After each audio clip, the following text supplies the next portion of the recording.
Vamos, cuando você quiera. Você está presente, tá? Sim, melhor, que você quer fazer. Ok. Entonces, comienza a niña. Não, eu falo assim, elas se apresentarem, Perfeito. currículo, essas coisas, que fica mais fácil. Só vou pegar aqui um.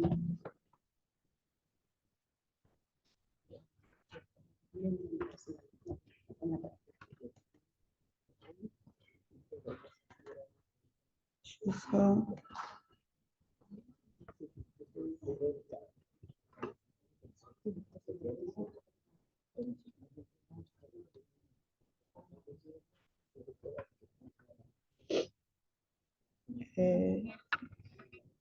Cadê ela? Você entende português? Sim. Aqui é nuestros países. Sim, né?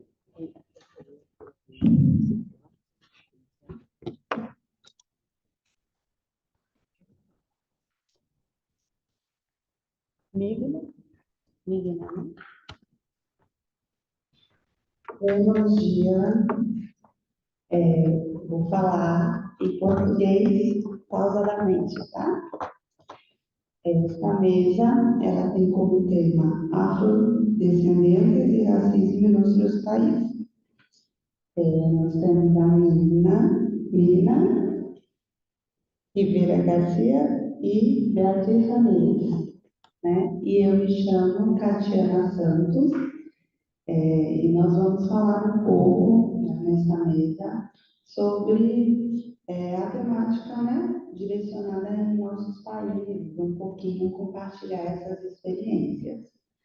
E aí eu vou passar para a Mina, para que ela possa se apresentar e já começar a falar um pouquinho, depois a Beatriz, certo? E aí eu faço um fechamento. Certo.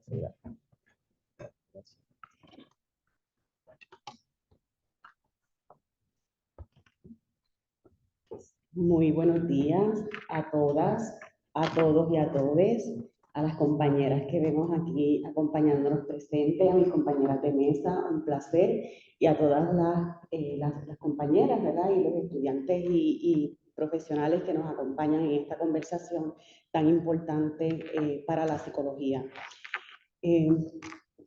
Mi título de mi presentación va Relevante y urgente diálogo sobre la identidad racial desde la psicología puertorriqueña. En esta ponencia realizo un análisis interseccional para situar los discursos de raza normalizados en nuestro contexto colonial. Además, presento la importancia de guías que establecen competencias culturales en el proceso de formación de los y las psicólogas que practican en la práctica y en la investigación. Como sabemos, nuestros países transitan momentos difíciles ante los problemas sociales que enfrentan, como son la pobreza, la violencia de género, la criminalidad, el abuso sexual, el maltrato de menores, entre otros. El entorno socioeconómico y político vulnerabiliza aún más a las personas que viven en condiciones de pobreza. Sin lugar a dudas, esto trae nuevos retos al trabajo que realizamos los y las psicólogas desde nuestros escenarios de intervención, como son el académico, el comunitario, el laboral, el clínico, gubernamental, entre otros. Las personas afrodescendientes son las más vulnerables desde sus intersecciones de raza, etnia, género, edad, clase social, educación, identidad de género, orientación sexual, religión, diversidad funcional y estatus migratorio. En el principio de no dejar a nadie atrás, esbozado por la Organización de Naciones Unidas en la Agenda 2030, establece la prioridad de atender las personas afrodescendientes, las mujeres, las juventudes, las niñez, a través de estrategias para poner fin a la pobreza, el crecimiento económico e inclusivo, la atención de sus derechos y necesidades sociales, como son la salud, la educación, la protección social y el empleo. Son las personas afrodescendientes que enfrentan condiciones de racismo estructural y formas de discriminación. La Asociación Americana de Psicología, mejor conocida como la APA, ha reconocido su papel histórico que ha perpetuado un racismo sistémico y estructural hacia poblaciones negras en los Estados Unidos. En sus declaraciones se establece, y me refiero al mea culpa que en el 2021 la APA hizo en relación a las opresiones desde la institución a las poblaciones negras en Estados Unidos. Estos eventos recientes en la psicología estadounidense, comparados con algunos eventos y mandatos internacionales, dan cuenta del racismo como un sistema de opresión que lleva atendiéndose a nivel mundial, pero aún se necesitan acciones concretas reparativas. En Puerto Rico, como otros países latinoamericanos y caribeños, la identidad racial es resultado de la dominación colonial moderna. La raza constituye un primer criterio para clasificar algunos rasgos visibles como es el color de la piel, los ojos, la textura del cabello, entre otros, asociados a estereotipos negativos. Para Franco y colaboradoras puertorriqueñas, las clasificaciones raciales que usamos producen estatus social que conllevan beneficios o prejuicios tales como blanco o blanca, claro, clara, indio, india, negro, negra, y sus variaciones de color como parte de la mezcla racial. Por ejemplo, en Puerto Rico se habla si eres jabao, si eres trigueña, si eres café con leche, etc. Igualmente, la raza es un primer elemento de las relaciones de dominación y poder. La raza es considerada un sistema de opresión y pensamiento arraigado a la cultura. La raza no es una construcción biológica, sino una construcción social. Para clasificar a las personas en función del aspecto físico, factores sociales y antecedentes culturales. A la par, la raza es una construcción mental de la identidad racial. Según Manzano García, expresa que es parte de un sistema diseñado para la dominación que clasifica a la población y permite el control de la subjetividad. La identidad es un concepto dinámico que designa el carácter de todo aquello que permanece único e idéntico a sí mismo, pese a que tenga diferentes apariencias que puedan ser percibidos de distintas formas. Para dicha autora, ella describe que la construcción de la identidad es un tipo de acoplamiento entre los componentes genético, nicho psicológico y cultural que acoge a la persona. La identidad parte de un principio de no contradicción y comprende al menos 3 elementos para su conceptualización. Según ella, el primero es el reconocimiento de sí mismo o sí misma. Segundo, la identificación de elementos comunes y diferentes de un grupo de personas frente a otro. Y tercero, la adquisición por la persona de una conciencia de sí misma y de las demás. Señala la autora que el primer elemento de la identidad es el cuerpo, la apariencia física y la localización del espacio temporal que nos sirve como elemento para la identidad en construcción. La identidad racial se relaciona con un modelo también sociopolítico de opresión construida socialmente y focalizada en cómo las personas abandonan los efectos de la pérdida de derechos políticos y desarrollan actitudes de respeto hacia otro grupo racial. En países colonizados, la identidad racial se construye en la desigualdad social de grupos desfavorecidos y las prácticas culturales que reproducen estereotipos y prejuicios. De su parte, la puertorriqueña Goudreau y colaboradoras establecen cómo las relaciones de poder privilegian y valoran unas identidades sobre otras, lo que construye unas normativas y otras como diferentes. En el contexto de Puerto Rico, las personas enfrentan opresiones causadas por la situación colonial que crea un sistema hegemónico de dominación legitimado a través de las estructuras políticas del Estado. Primero, como sabemos, un sistema esclavista español que reprodujo una jerarquía racial y luego el sistema de gobierno estadounidense.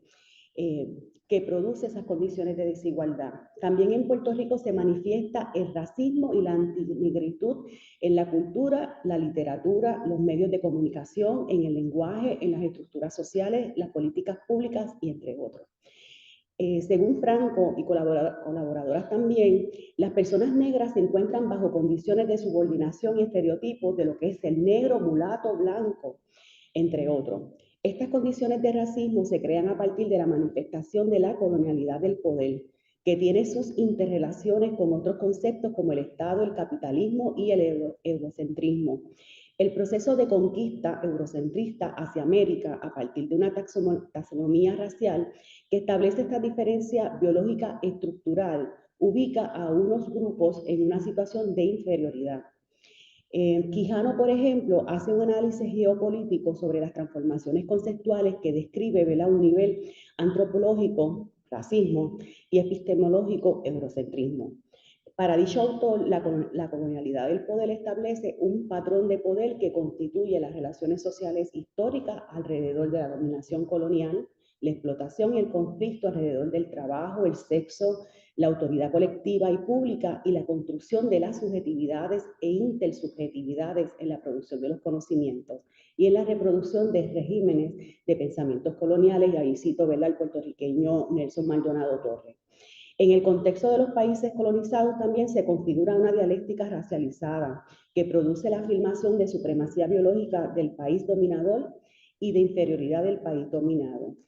De dicha forma se constituye un nuevo patrón global de control del trabajo y de sus productos, que está organizado a partir de esta relación capital-salario y de las necesidades crecientes del mercado mundial impuesto, ¿verdad?, por los dominadores, los colonizadores.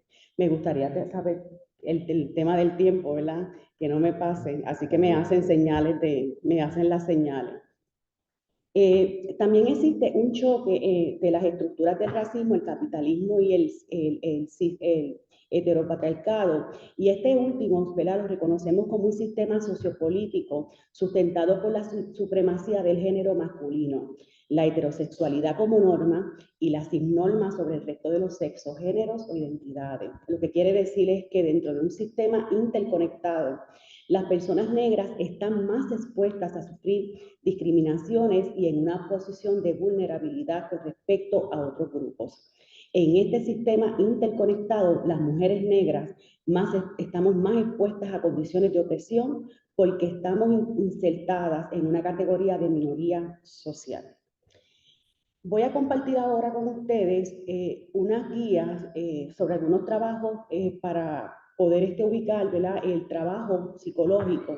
Es importante que las y los psicólogos consideremos la inclusión de los legados culturales del colonialismo y ampliar sus conocimientos de la construcción de etnia, raza, identidad étnica y la influencia en la cosmovisión y comportamiento de nuestros participantes en la conceptualización del contexto actual.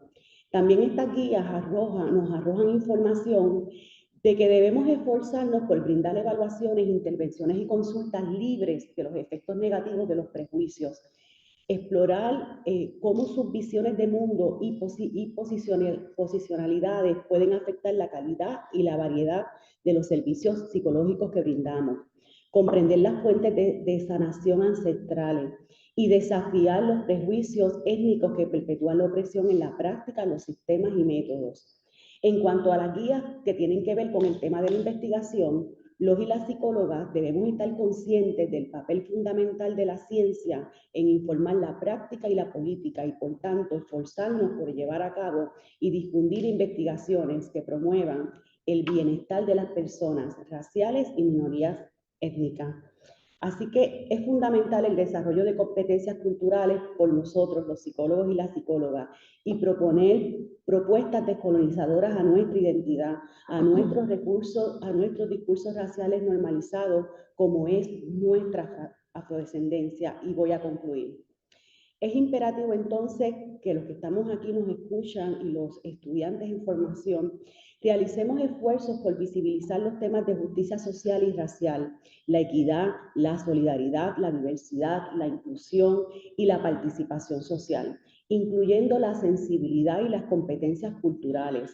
Además, unir esfuerzos en contra de la disparidad y desigualdad en los servicios de salud mental, y que también realicemos esfuerzos de educar y fortalecer los escenarios seguros para la manifestación de nuestra afrodescendencia.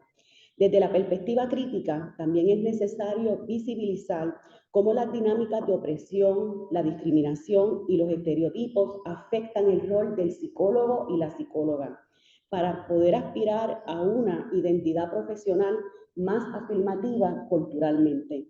La psicología puede servir como un instrumento liberador. Gracias.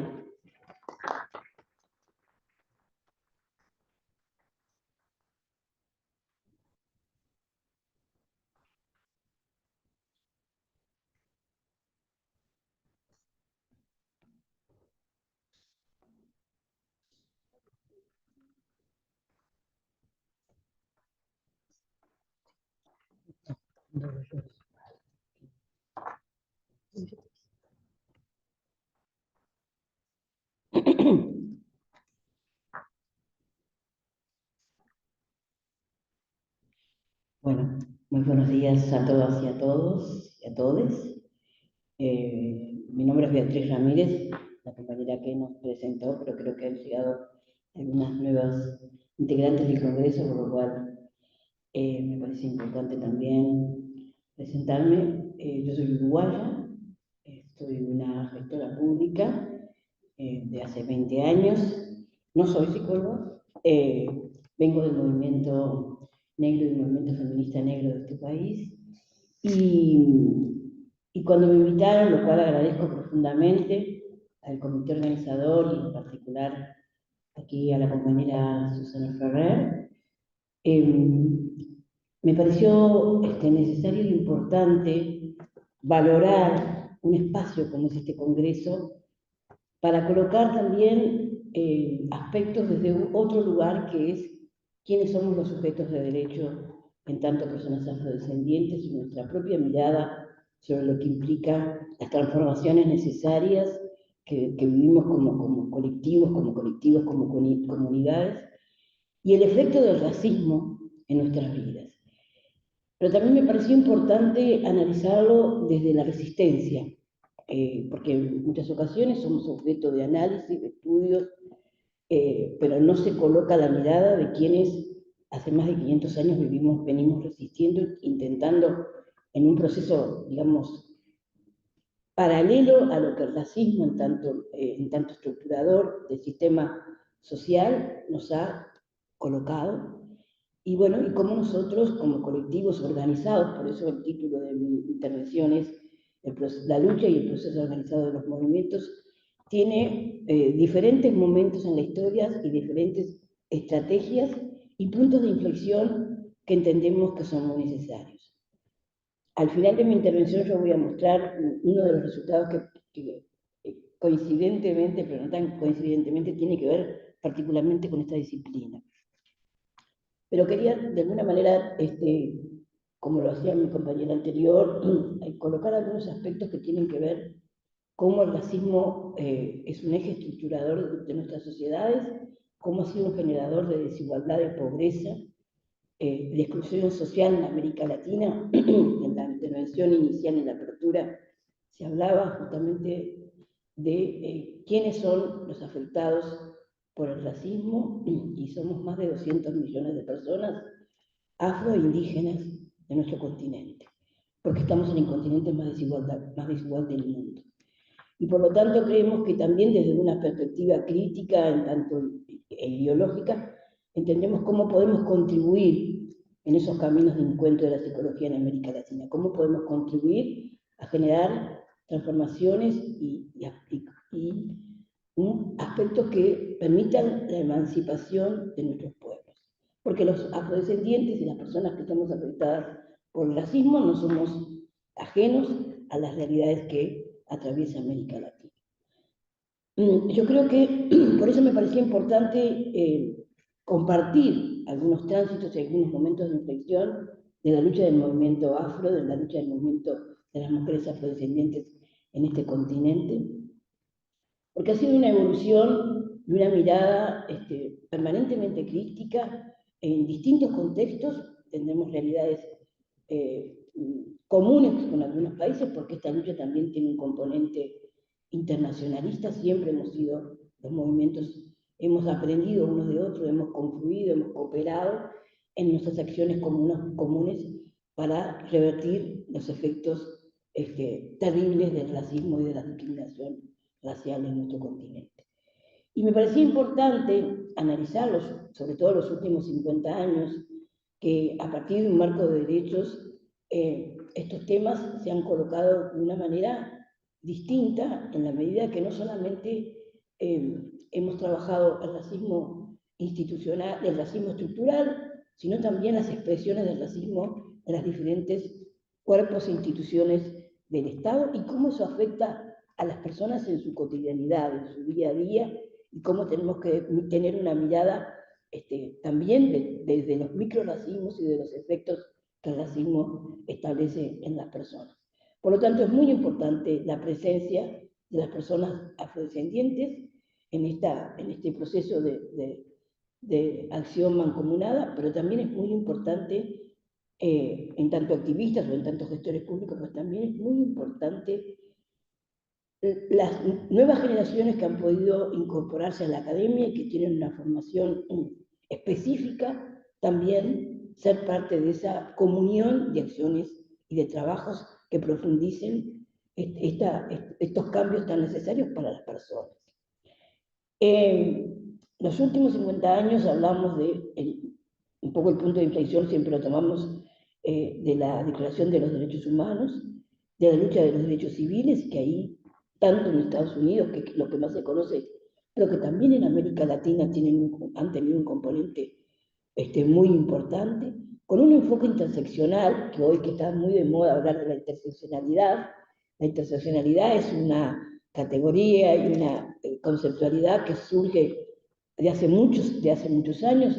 Tenemos grandes precursoras como fue Angela Davis, después luego la academia a través de Kimberly Crenshaw, Patricia Hill Collins, que han colocado esta dimensión que además de ser una cruce de categorías, es una visión, es un nuevo paradigma, porque indudablemente estas dimensiones de opresión deben ser parte de componentes de una construcción emancipatoria.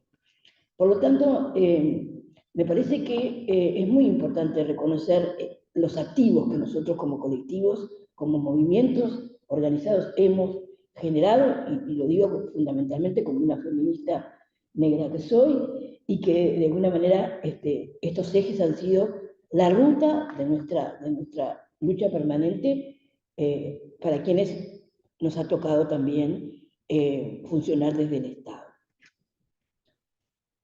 Lucha que no ha sido sencilla porque finalmente también el racismo resiste, el racismo persiste, muta, pero siempre resiste a estos cambios que se dan institucionalmente, pero que también se dan en las relaciones interpersonales, en las personas, cuando tenemos que vivir en sociedades donde, bueno, no solamente vivimos con otras personas no racializadas y que en muchas ocasiones también tienen una mirada hegemónica, dominante y opresora de las realidades de las personas afrodescendientes. Y también tenemos que revertir un epistemicidio histórico que generó esa concepción de que las personas afrodescendientes y los colectivos subalternos no tenemos un conocimiento.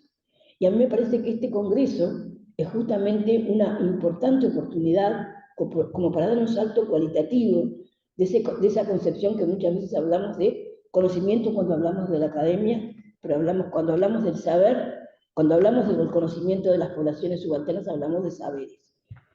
Yo vengo dando una fuerte batalla de ideas y de conceptos en ese sentido, digo yo en términos colectivos y pertenecientes a los movimientos, en tratar de desconstruir ese concepto de saberes y conocimientos.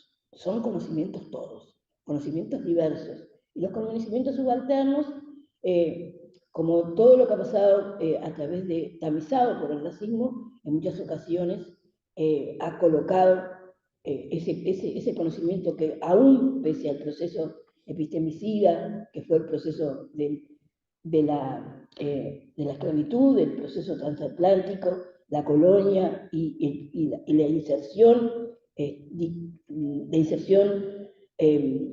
con las dificultades que han tenido los colectivos afrodescendientes a lo largo y a lo ancho de América Latina, sigue siendo un aspecto a revertir. Todos conocemos que los procesos del racismo han tenido pilares importantes. Y si bien en su inicio la Iglesia fue una de las precursoras en tanto su presencia y fundamentación de la presencia de las personas esclavizadas, también lo fue la academia a través del racismo científico. Y por lo tanto nos parece que la academia tiene una responsabilidad también en esto de desconstruir de analizar, de investigar y de contribuir a mejorar y a combatir el racismo, y eso creo que se realiza cuando la academia tiene un compromiso, tiene una visión crítica de lo que ha sido el racismo en la vida de las personas, y no solamente eso, sino que aporta desde un conocimiento experto, y lo hablo en esto particularmente en una disciplina tan importante como es la psicología, para mejorar la vida de las personas en lo individual, pero también en la convivencia societal de los colectivos que habitamos nuestros países. No sé cómo estoy de tiempo. Bien, ¿cuánto me queda? 10 minutos. Cuando hablaba de los últimos 50 años, me parece que el proceso del movimiento afro-latinoamericano y el proceso de las mujeres afro-latinoamericanas han ido avanzando sustantivamente en estas nuevas construcciones, en estas miradas críticas y constructivas de nuevos paradigmas.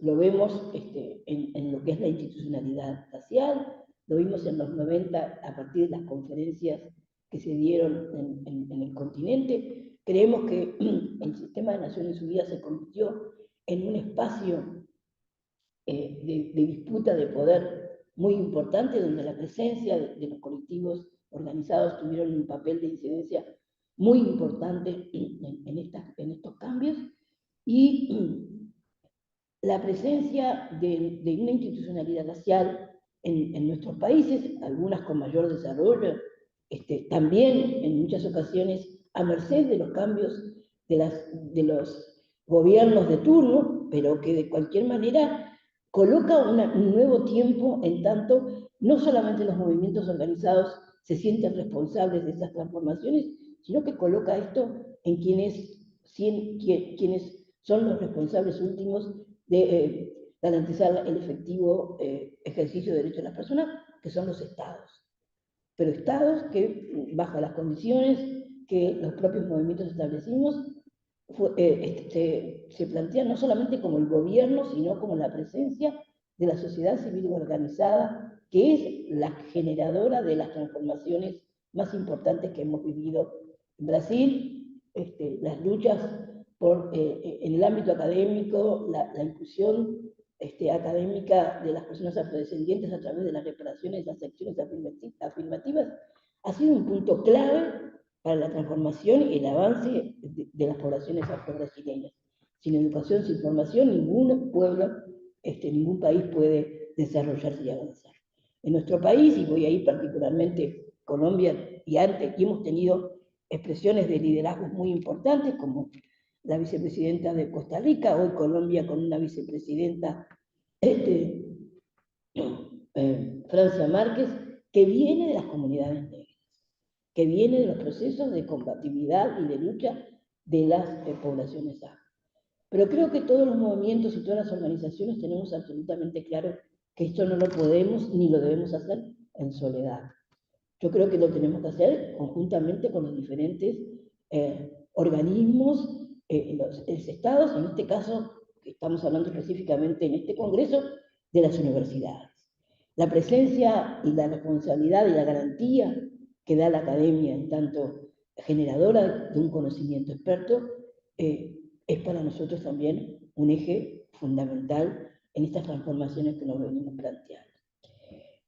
La tercera conferencia mundial de Durban, que es de alguna manera la agenda que en los movimientos organizados tomamos para poder avanzar y que nos ha permitido justamente todas estas, y ha potenciado lo que ya Brasil venía haciendo en términos de becas, o lo que Uruguay venía realizando en términos de institucionalidad, nos da una agenda que establece claramente algunos aspectos de reparación histórica, como ha sido reconocer la trata transatlántica de las personas esclavizadas como un crimen de lesa humanidad. Reconocer el concepto de afrodescendencia como un derecho político en términos de nuestra ascendencia, pero también de las causas y consecuencias del racismo en nuestras vidas en tantos sujetos. y las reparaciones de acciones afirmativas como una posibilidad muy importante que nuestros estados tienen que tomar, y en el caso de Uruguay, desde 2014 hay fundamentalmente una norma de acciones afirmativas que fue aprobada por el Parlamento uruguayo, que ha permitido reconocer las desventajas que ha vivido la población, y sobre todo las poblaciones, los sectores de niños, jóvenes y las mujeres. Estos avances han sido, por supuesto, el gran motor de los movimientos, pero también en alianza con otros colectivos, con otras organizaciones, con personas que van reconociendo la importancia de transformar estas realidades, que no solamente afectan a las personas afrodescendientes, sino que afectan la convivencia de la sociedad en su conjunto. Yo quisiera, porque ya vamos cerrando, desde este lugar que quise colocar la intervención, que es no solamente, y sabemos que el concepto de víctimas del racismo es un concepto consagrado y acuñado por los movimientos, pero también desde la propia respuesta que como colectivo nosotros seguimos sosteniendo. El 1 de abril, ustedes verán este folleto, y que coloca a 3 organismos en conjunción y en un gran esfuerzo. El 1 de abril en este país se instaló históricamente el primer servicio especializado de atención psicológica a personas víctimas de discriminación racial. Esto es el resultado de un proceso que el movimiento afro-uruguayo, mujeres y varones, hemos venido llevando adelante, involucrando al Estado. Esta propuesta nosotros la habíamos colocado en la gestión anterior, no pudimos concretarla. En este tiempo, en esta instancia, lo hemos podido hacer la Facultad de Psicología, obviamente que de la Universidad de la República, el municipio B, que es un gobierno local, en el cual yo tengo la responsabilidad de ser la asesora en estos temas, que abre un antes y un después en los procesos de respuestas y de combate al racismo y de promoción de la equidad racial. ¿Por qué? Porque estamos viendo claramente una responsabilidad de la Universidad de la República, una responsabilidad del gobierno local, en dar lo que para nosotros, yo no soy egresada de la universidad, pero transité mis tiempos también en la universidad, y para los uruguayos y las uruguayas es un gran orgullo con la extensión universitaria.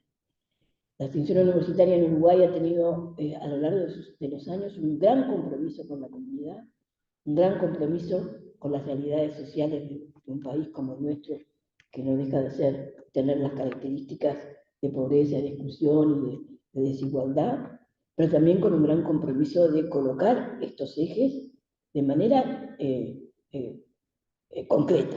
Esto es un servicio, esto es una respuesta. Esto es una respuesta a una demanda histórica del colectivo afrodescendiente, que va a permitir no solamente la atención, que ya es un valor en sí mismo muy importante, porque el impacto del racismo y de la discriminación racial es gravísima para las personas afrodescendientes, y son aspectos que nosotros necesitamos revertir, sino el compromiso en la investigación, el compromiso en la educación, en reconocer e identificar y profundizar aún mucho más de lo que nos ha tocado mucho tiempo a nuestras organizaciones y a nuestras compañeras académicas, que muchas veces de manera aislada dan una batalla dentro de los espacios educativos muy importante. Bueno, esto es una respuesta que entendemos es un punto de inflexión para la sociedad uruguaya, pero para América Latina, en la medida que esto pueda replicarse y que realmente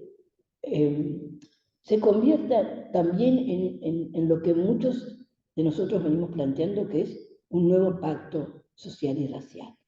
Si nosotros no hubiéramos tenido también la sensibilidad y el compromiso de la alcaldesa Silvana Pisano, de la psicóloga Alejandra López de la Facultad de Psicología, también quizás esto no se hubiera posibilitado, porque es muy común decir que las personas pasan, las instituciones quedan, pero hay personas que habilitan y hay personas que obturan. Y por lo tanto no podemos dejar de reconocer también que en esto de pensarnos como una sociedad integral, holística y con una perspectiva de una convivencia igualitaria, tenemos que contar con todos y con todas. Así que bueno, vuelvo a felicitar al Congreso por esta oportunidad que también nos permite a quienes nos pertenecemos a esta disciplina, pero que entendemos que es una disciplina determinante y que abre un campo muy importante para la calidad y para la mejora de todos y de todas en nuestros países y en nuestro continente. Muchas gracias.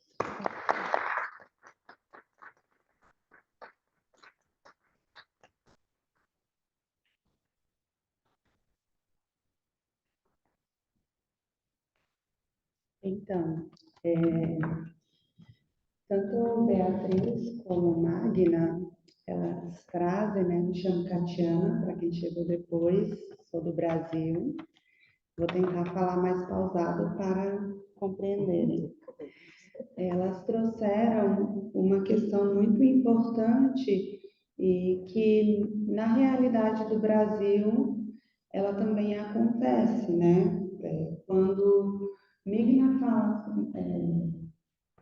conferir aqui, Migna fala sobre interseccionalidade e Beatriz fala, no Brasil a gente também dialoga sobre este conceito, vindo também desse resgate, né, da Patrícia Collins, mas também de uma pessoa brasileira que é a Carla Cotirene, que ela resgata e leva para o Brasil, né, esse conceito de interseccionalidade.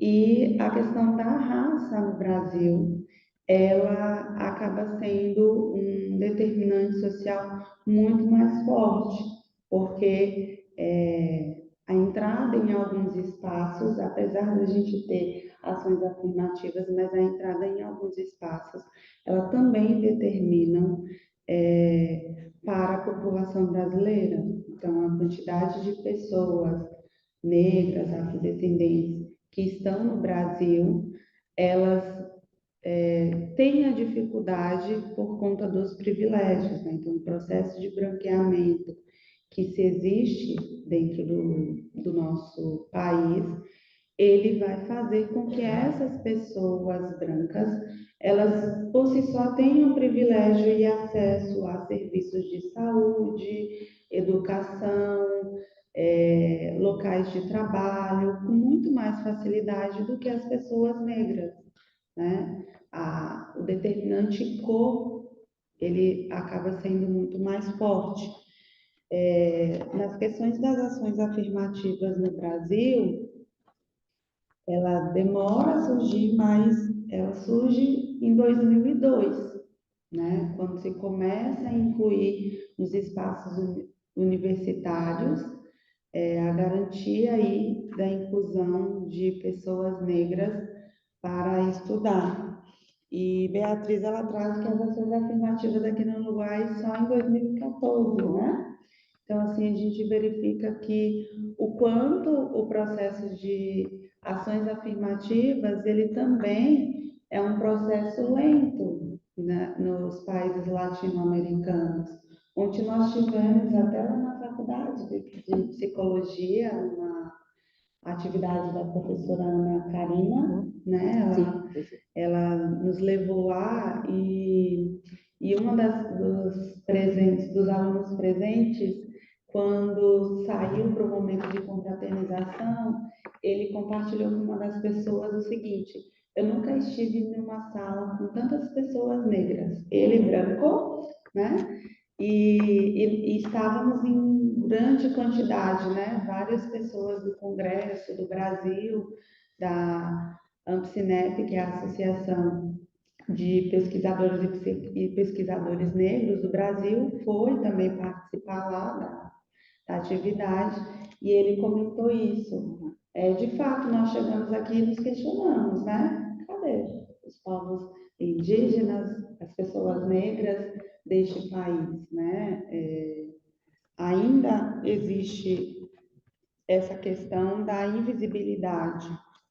E a minha fala ela permeia também um pouquinho sobre a gente pensar a importância do fortalecimento do serviço de atendimento psicológico para as pessoas negras, né? Os afrodescendentes, e a gente pensar também que os povos indígenas eles também se incluem nesse processo, né?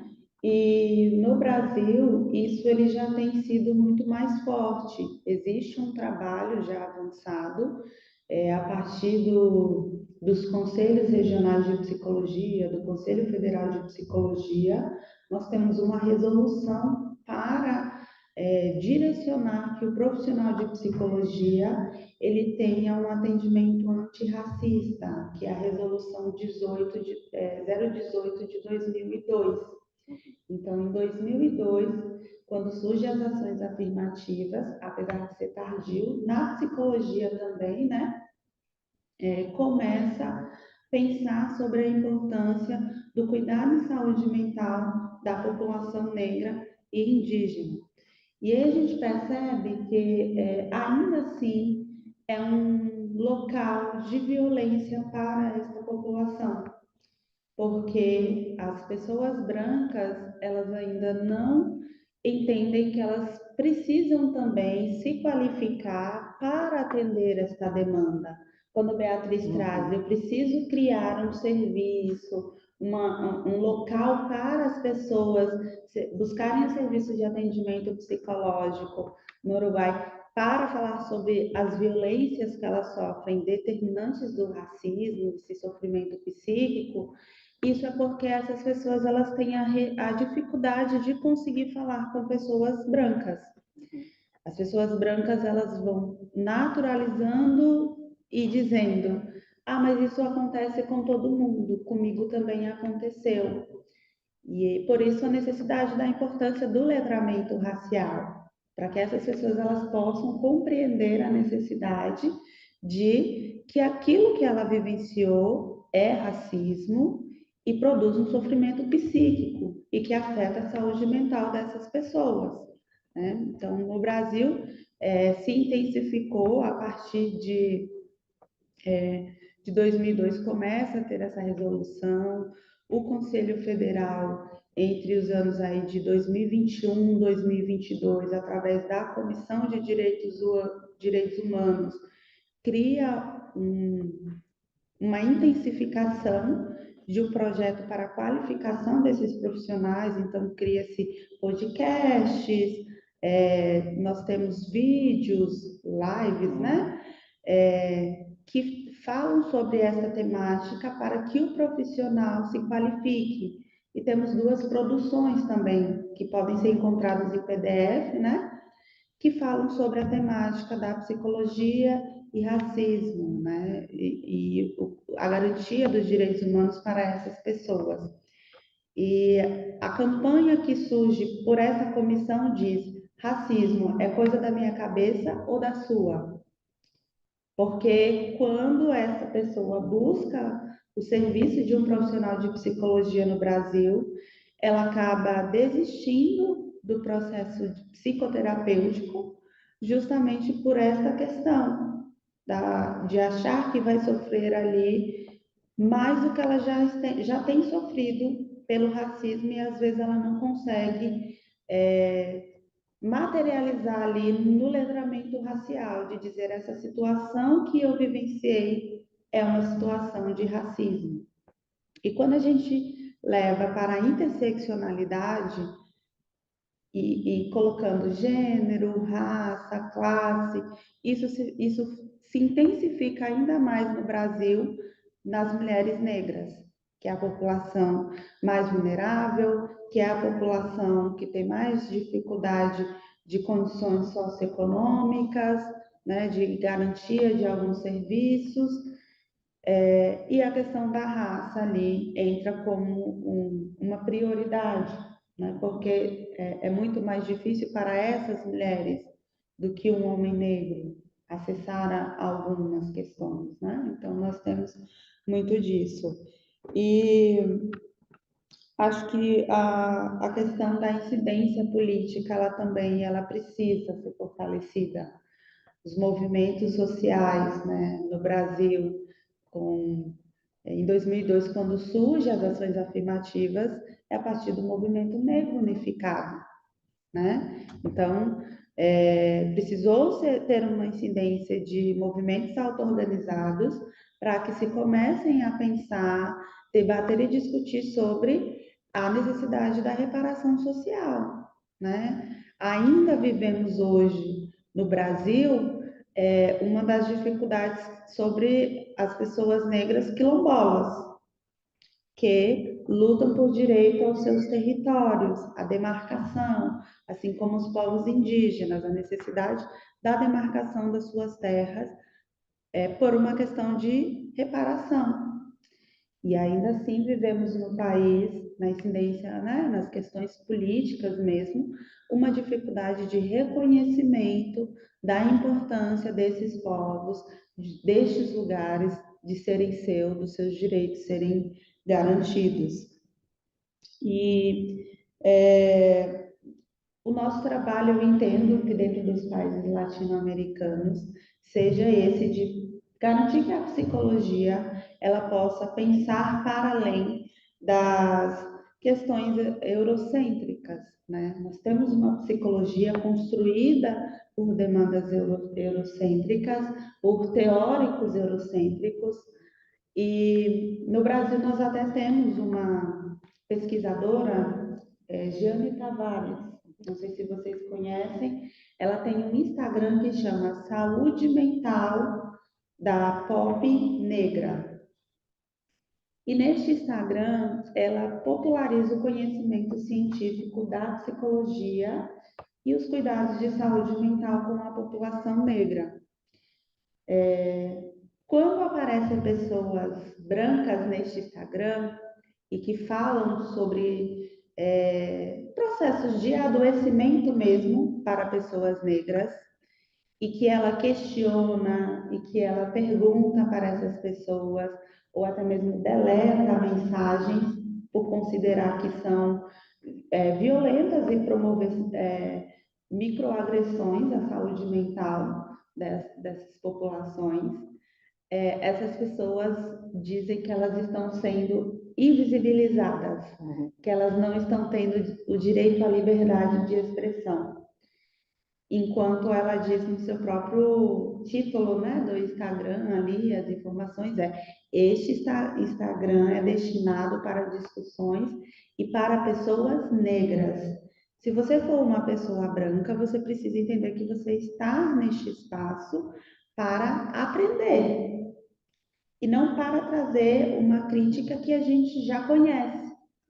Porque nós, pessoas negras, estudamos por entender a importância, mas estamos cansados de ficar sempre nós tendo que dizer o que os brancos precisam fazer. E precisa também se avançar nessas discussões de se eu quero estar numa luta antirracista, eu preciso me qualificar.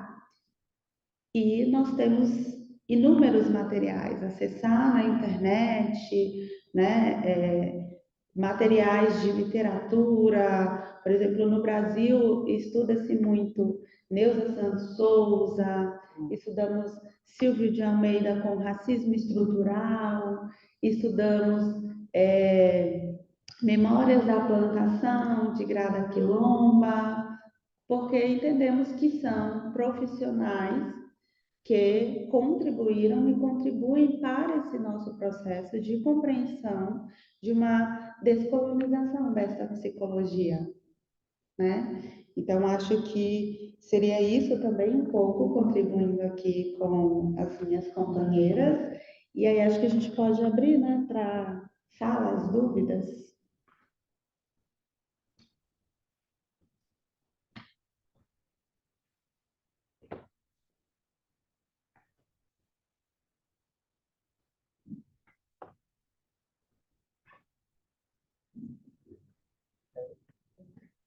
Bueno, buen día a las tres. Quería agradecerles además el aporte y la mesa es riquísima porque visibiliza justamente cosas que son difíciles de mostrar. Tengo la suerte que esto va a quedar grabado, va a quedar en el registro, pero en realidad lo que me gustaría es que ustedes intercambien entre ustedes las cosas que han sacado, porque en realidad cada una de ustedes tiene aportes importantísimos. Yo vengo de un país que es la casita de donde en teoría no tenemos racismo, donde en teoría no somos todos iguales, donde hay preconceptos armados y es muy importante, además, contar Beatriz, ¿no? Que la Universidad de la República, nuestra facultad de psicología, abra un servicio que empiece a tener un abordaje directo, es fundamental.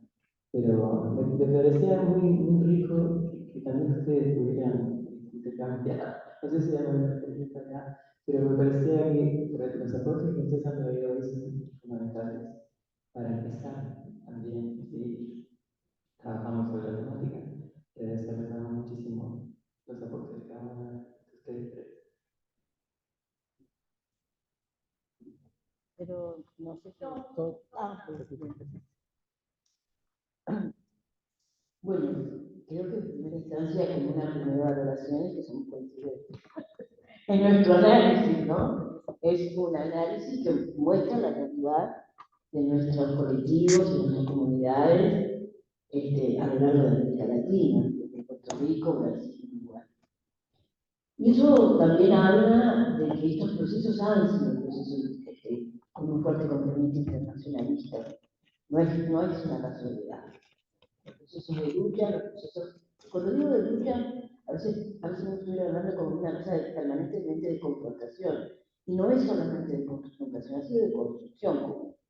Cuando hablamos de Angela Davis, o hablamos de Patricia Piconis, o hablamos de Sophie Carnero, o hablamos de Cida Bentos, una psicóloga que me olvidé de mencionarla, pero que ha sido una referente en estos temas, porque ha colocado en el análisis un enfoque que ha sido, por ejemplo, los privilegios de la magnitud, que ha sido muy interpelante, pero ella como persona con una sólida formación, fundamenta seriamente sobre estos aspectos que son los que nos permiten a nosotros pensarnos y la sociedad nos permite repensarse. Por eso que hablaba acá la compañera, lo que una persona que tiene una formación académica no tiene en su formación académica estos aspectos, estas dimensiones.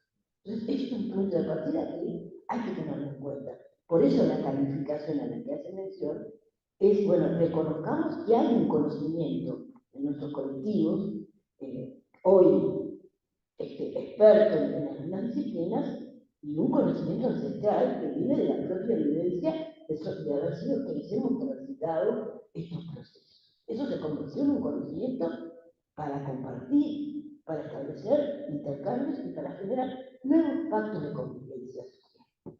Entonces, me parece que eso es un elemento muy importante.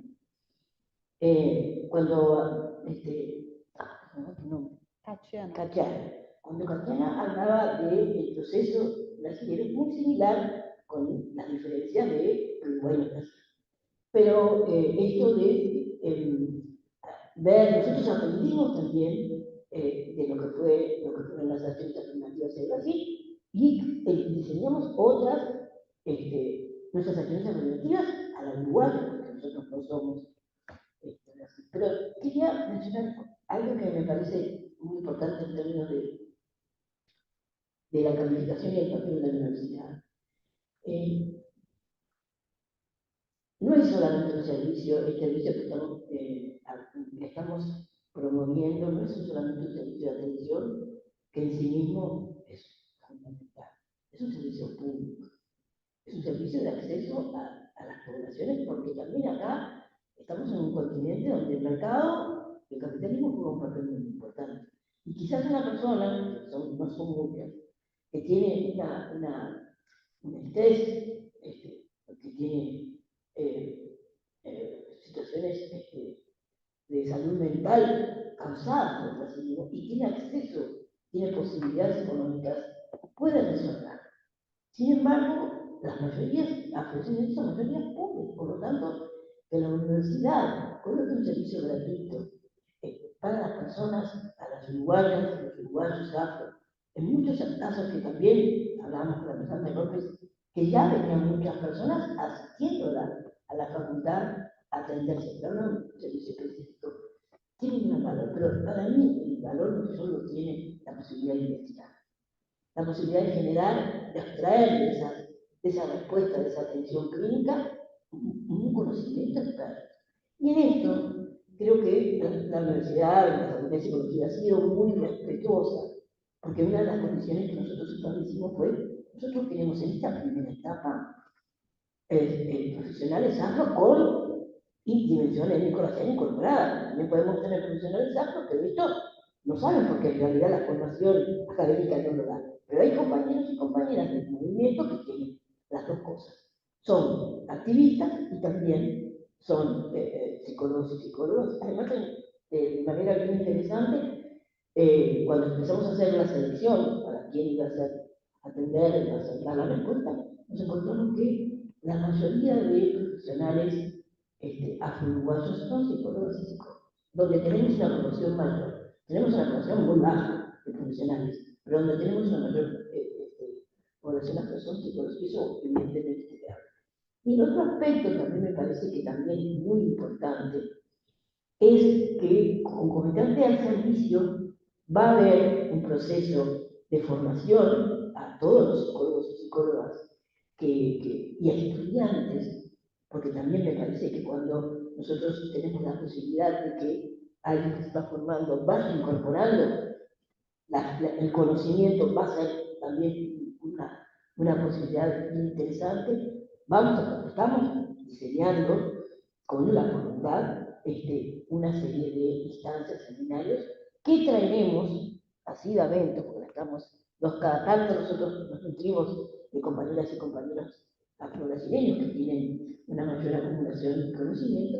Estamos conversando continuamente, lo digo públicamente porque ya estamos en diálogo para que pueda traer y para que contribuya a eso, porque lo que no se sabe se tiene que aprender.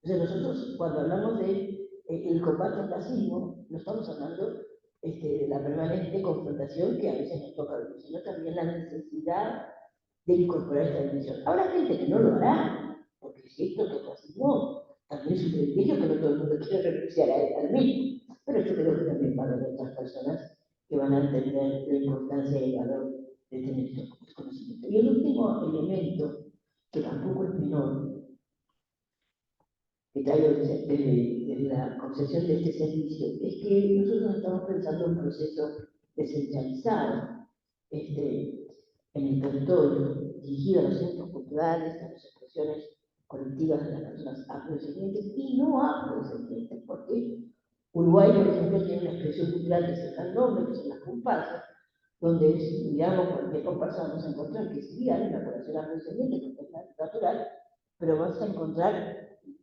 un número muy importante de uruguayos que no son afrodescendientes, pero comparten una cultura. Entonces nosotros cuando hablamos de los cambios, no podemos hablar solamente de un lugar hacia el colectivo afro, es hacia el colectivo afro y hacia el colectivo no afro, porque si no, no cambiamos la realidad. Entonces me parece que eso también, esa modalidad que vamos a tener de trabajo descentralizado, y que también nos va a permitir identificar, que no solamente que las personas también identifiquen cuándo son víctimas de discriminación racial, que no es solamente, esto es como quienes trabajamos temas de violencia, sabemos que no es necesario llegar a la violencia racial para que sea violencia. Cuando la descalificación, cuando la omisión, cuando la humillación se convierte en un proceso que termina siendo una expresión de violencia racial, que la vivimos todos los días las personas afrodescendientes en el momento que salimos de la puerta de nuestra casa. La tenemos muchas veces naturalizada. Seguimos viviendo anónimos, ¿no? Y que vemos claramente cuando las personas sortean el asiento que está a nuestro lado, nosotros lo vivimos lamentablemente, porque eso es un dolor que finalmente también, desde el punto de vista de la salud mental, no es bueno. Pero estas cosas hay que trabajarlas, hay que identificarlas, y las personas tienen que ser conscientes de eso. Porque no solamente uno puede decir, frente a un acto de racismo, quizás más expreso, más explícito, decir, bueno, tenés para ir a hacer la denuncia, porque ya hay avances en estas cosas, pero no siempre las personas tienen condiciones psicoemocionales para poder afrontar esa denuncia, y no siempre identificar, porque a veces el racismo para las personas afrodescendientes se vive como una fatalidad individual, no como una cuestión sistémica. Entonces esas cosas también hay que trabajarlas, hay que identificarlas, hay que ponerlas sobre la mesa, y bueno, y será un proceso, como ha sido históricamente cualquier transformación de, de reversión de los procesos de igualdad y de legislación que nos permitirán que quizás nuestros nietos o bisnietos vivan en una sociedad más justa, más inclusiva y con menos desigualdad. Eso. No sé si tenemos Sí. ¿sí? Hola, Susana, gracias por ya estamos a nuestro interior y espacio también mirando y chocando ideas. Me parece que estamos visibilizando el tema desde nuestros países y cuáles son nuestras conexiones o interseccionalidades.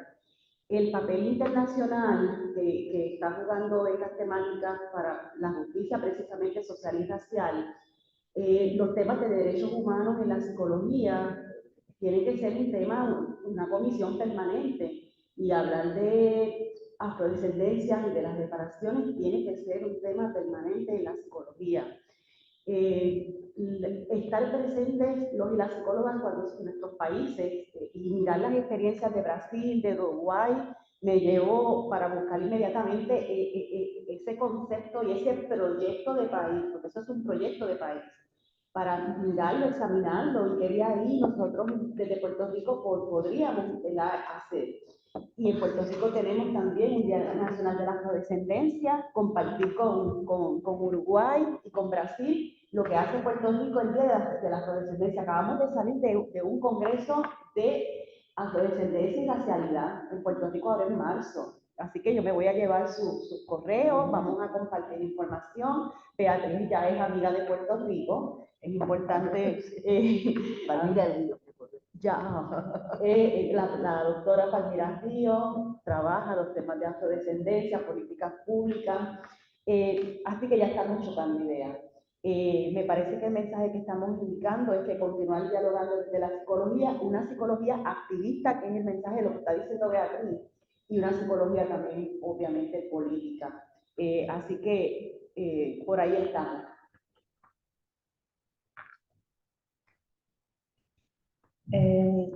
Eu acho que, como Beatriz trouxe, né, Cida Bento, ela é uma das referências, não citei na hora, mas ela é importante. Não, é porque ela mais para trás, traz essa necessidade desse posicionamento político.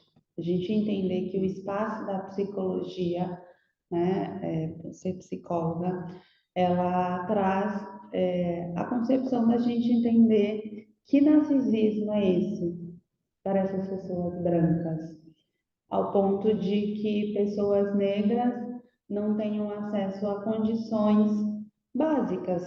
Um serviço, por exemplo, no Brasil, o serviço de saúde é gratuito, né? Mesmo sendo gratuito, pessoas negras não têm o mesmo acesso e condições do que uma pessoa branca.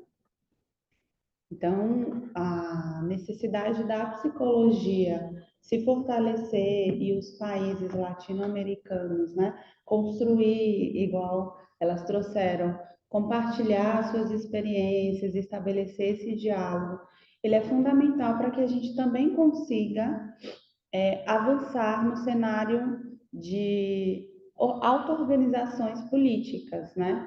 Não só no contexto político-partidário, mas os movimentos sociais, eles têm importância significativa para as construções de políticas públicas. E quando a gente consegue avançar em políticas públicas, a gente consegue avançar e garantir o acesso para essas populações. E o serviço de psicologia, atrelado à garantia dos direitos humanos no Brasil, direitos humanos é um dos princípios fundamentais do nosso código de ética. Então, o profissional ele precisa, na sua formação, estudar e construir isso ao longo da sua caminhada. Então, é de fundamental importância que os países também que possuem os serviços, estudos de psicologia, pense sobre essa incidência de o quão é importante inserir no espaço acadêmico as discussões sobre os direitos humanos atrelados à formação e também atrelado à garantia de acesso à população negra, à população indígena e às diversas populações invisibilizadas, né, como um todo. Mas a gente entender, falar? Sim.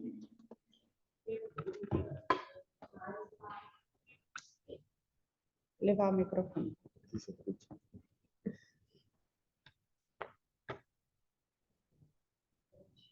Bom dia. Catiana.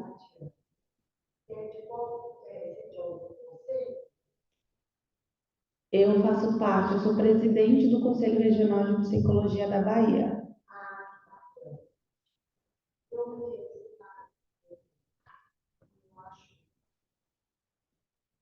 Acho muito importante nós que trabalhamos no SUS, né, desde a fundação do SUS, que é o Sistema Único de Saúde do Brasil, você trazer um pouco de informações ou de uma referência de algum estudo onde que tem essa pesquisa, porque eu acredito que isso aconteça, porque o sistema é único e é universal, né? E onde é claro que deve ter as pesquisas que já apontam essa discriminação, por exemplo. A gente sabe que as pessoas LGBTQIA+, muitos não apareciam no serviço, que elas nem conseguiam chegar no serviço, correto? Isso vamos dizer assim, é um pouco mais visível, que a gente, pela experiência, pela vivência de trabalhar no SUS. Mas eu, como psicóloga, e que trabalhei 35 anos dentro do Sistema Único de Saúde de Minas Gerais e na saúde mental, eu não experimentei na minha trajetória esse tipo. Então, eu gostaria que você citasse alguma referência que a gente pudesse buscar até para a gente divulgar isso, falar, explicar, porque eu sei que acontece. Entendeu? De nada. Hoje, como que é seu nome? Marta. Marta. Então, Marta, nós temos, eu vou ver se eu pego aqui rapidinho, já te passo, mas assim, recentemente, no Brasil foi feito, no Sistema Único de Saúde, nós temos uma política, né, para diversas populações, e para a população negra nós temos a Política Nacional da População Negra. Então, essa política,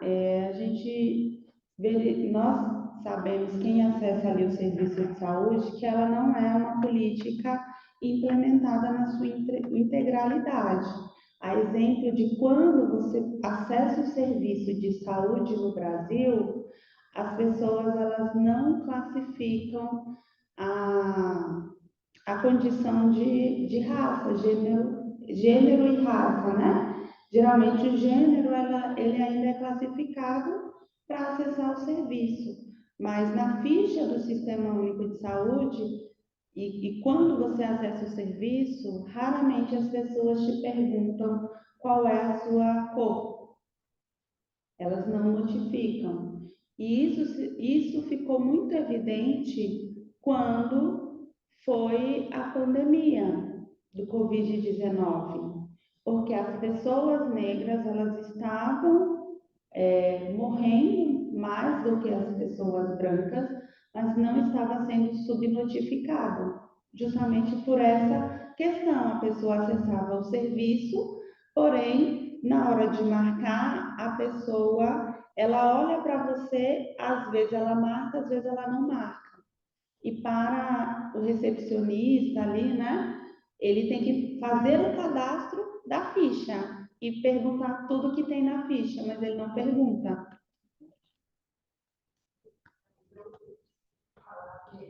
Como uma militante, eu não para de escutar. Mas eu quero, Tatiana, que eu acho importante contextualizar, só para contextualizar, que isso já é uma discussão antiga no sistema e que parece que nós, ou todo mundo aqui sabe, que nós estávamos sob um governo de um fascínora. Então, o governo do fascínora, porque eu não falo o nome daquele homem, ele, não, eu não, a política retrocedeu mais ainda. Agora, o que eu acho que a Tatiana traz, que é fundamental, é que mesmo que seja agora no governo progressista do Lula, esse trabalho, aí sim, que tem que ser feito também com toda a rede, com todo o sistema, entende, Tatiana? Porque isso é fundamental. Porque, às vezes, a pessoa está tendo até o acesso ao serviço, mas ela está se invisibilizando a condição dela, a situação, para não ajudar nos estudos, na estatística, alguma coisa assim. Né? Porque eu fiquei preocupada. Quando você falou não tem acesso ao serviço, aí eu fiquei um pouquinho preocupada. Mas eu acho que até o acesso também, viu, Tatiana? Pode ser barrado. Não duvido disso. Sim, eu vou passar aqui para você o nome de um material que ele chama Painel de Indicadores do SUS, número 10. E aí ele é direcionado à temática da saúde da população negra. Ele não é um dado recente, né? Mas como você pediu assim que pudesse ter um material específico, ele é de 2016, mas ele traz esses dados, né, já iniciais de pesquisa sobre o Sistema Único de Saúde relacionado à questão de cor, raça. Então, vai ter saúde mental e desigualdades, indicadores socioeconômicos também da população. Quando eu me referi no não ter acesso ao serviço de saúde, é de fato algumas pessoas de condições mais vulneráveis, elas não conseguirem de fato concluir a sua consulta básica no posto de saúde do seu bairro.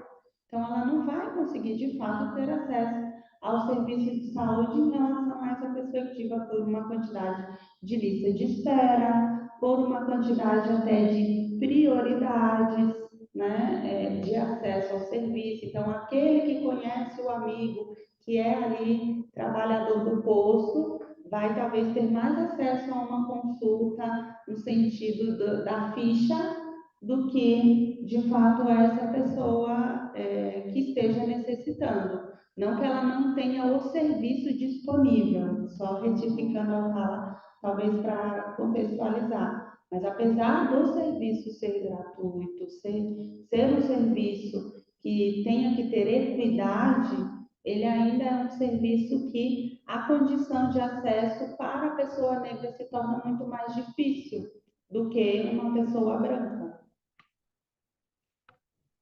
Oi, bom dia, me chamo Ana Carolina, do Brasil também. Parabéns pela mesa de vocês, inclusive, só para complementar a discussão, eu entendo quando você fala a questão do acesso, principalmente. Devagar. E quando você fala a questão do acesso, principalmente porque para a gente a política do SUS é muito visível, mas nem todo mundo acessa o caminho para adentrar nessa rede. E eu acredito que você fala muito mais nessa lógica, né? E um outro ponto também importante que durante sua fala sobre essa questão do acesso, eu lembrei também, do aumento do índice de violência obstétrica, né? De mulheres negras, né? Então, esse também é um outro ponto a ser olhado. Não é só a questão do acesso, é como essas pessoas são cuidadas dentro do sistema, né? Isso também precisa ser visto, né? Muito obrigada. Obrigada, Ana Karina. Ana Karina, né?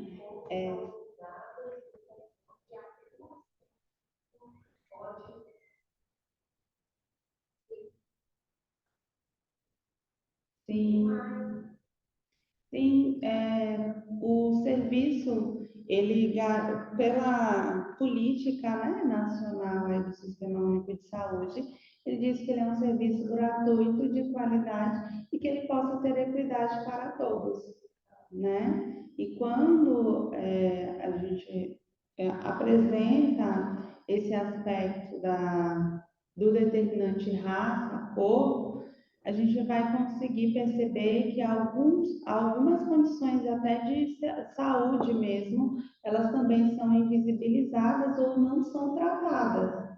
Então, quando ela traz a violência obstétrica, quando a gente avança, por exemplo, numa doença falciforme, a maior quantidade de pessoas são a população negra, esse serviço ele não é ofertado com uma qualidade como deveria ser para essas pessoas, porque às vezes não há compreensão de que esse tratamento ele tem que ser eficaz.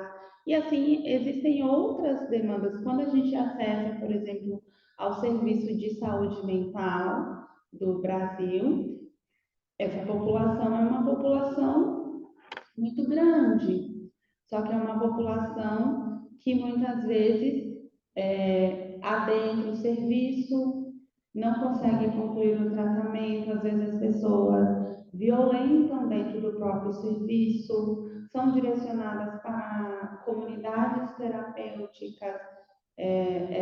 Recentemente agora nós estamos aqui e no Brasil ontem, no estado da Bahia, teve uma notícia de que foram resgatadas 45 pessoas de uma comunidade terapêutica em Feira de Santana.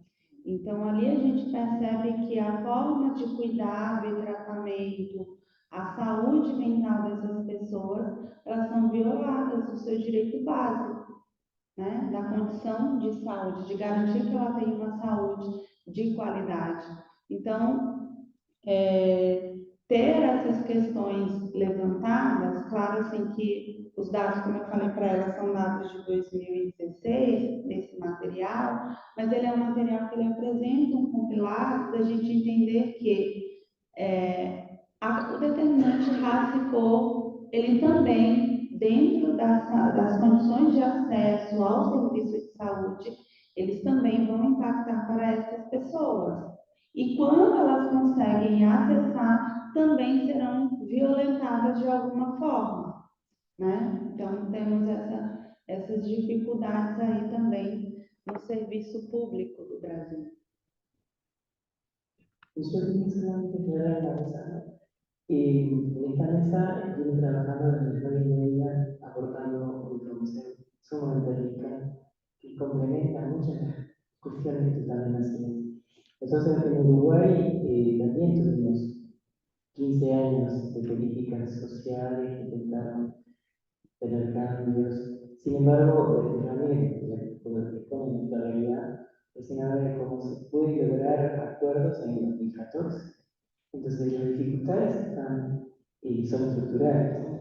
Y que en definitiva lo que ellos están hablando es cómo igual se trabajan en diferentes planos las transformaciones para lograr, entre otras cosas, el eje de los derechos humanos como básico.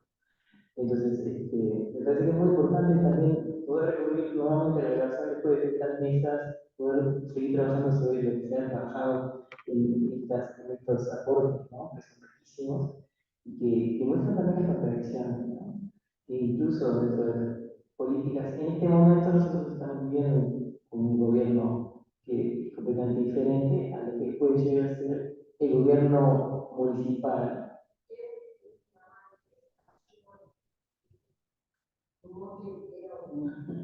Siempre estamos, nosotros estamos en un país perfecto siempre.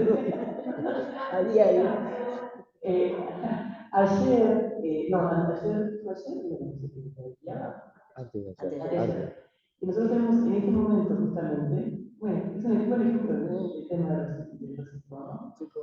Claro, tenemos los estudiantes de secundaria de Uruguay que están organizados y hubo toda una manifestación. Y las respuestas de las redes sociales fue el ataque a un muchacho de 16 años que es afro, que es además sumamente grande, muy bueno en sus planteos, y el ataque fue, entre otras cosas, por su trasería. Siendo una persona que además estaba planteando y desarmando todos los argumentos que los adultos planteaban. Entonces, por eso digo, el atravesamiento es muy grande y es muy rica esta mesa. Es lo que quiero valorar. Quiero aplaudir la popularidad de su trabajo para eso. Muchísimas gracias.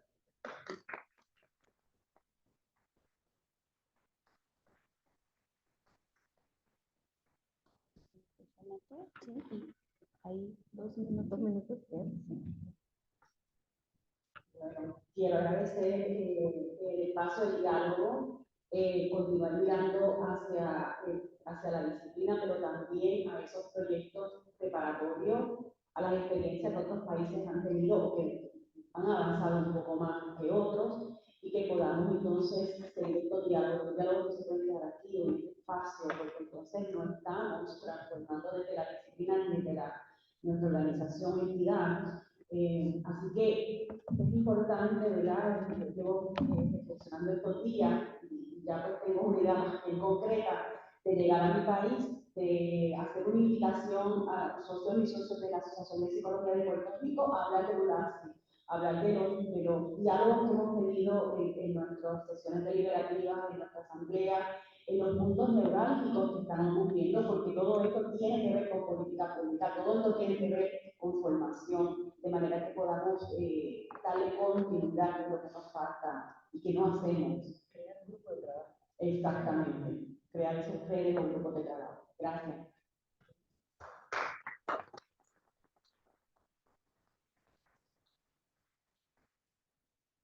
Bueno, poder agradecer la oportunidad de poder compartir estos procesos desde el lugar que es el movimiento y que desde el lugar que ha sido la gestión pública, también que es como una continuidad activa de vernos desde un lugar que a mí me gusta mucho, soy muy defensora de la conformación de una visión latinoamericanista. Yo creo que nosotros como continente que tiene un futuro importante y tan atacado y tan vilipendiado, creo que también desde cualquier ángulo se hace necesario la confluencia, los nuevos pactos, las nuevas acciones desde los distintos lugares.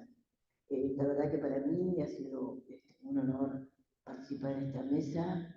Y bueno, me llevo, como siempre nos sale, mucho más enriquecida y esperando que volvamos a tener también la posibilidad de seguir intercambiando y seguir construyendo. Muchas gracias.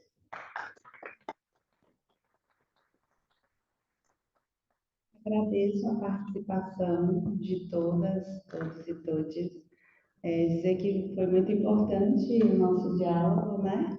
E que os países latino-americanos eles possam, de fato, avançar mais, né? Nós estamos caminhando, ainda um pouco lento, mas que a gente consiga aí incidir cada vez mais e que o cenário da psicologia ele possa fortalecer ainda mais a luta antirracista, para que as pessoas elas não sofram o quanto elas sofrem por consequências que a gente já sabe que são de contexto estrutural, que a sociedade coloca e nos impõe, né, de forma violenta a viver e estar em sofrimento psíquico o tempo inteiro.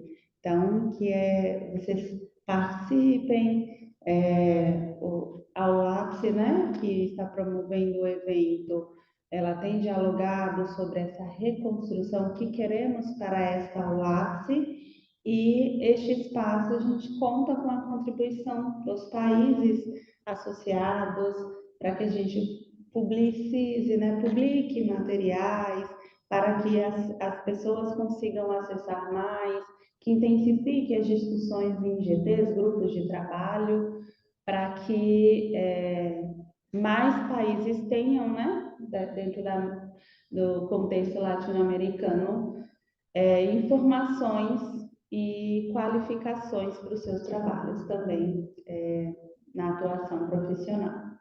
Muito obrigada.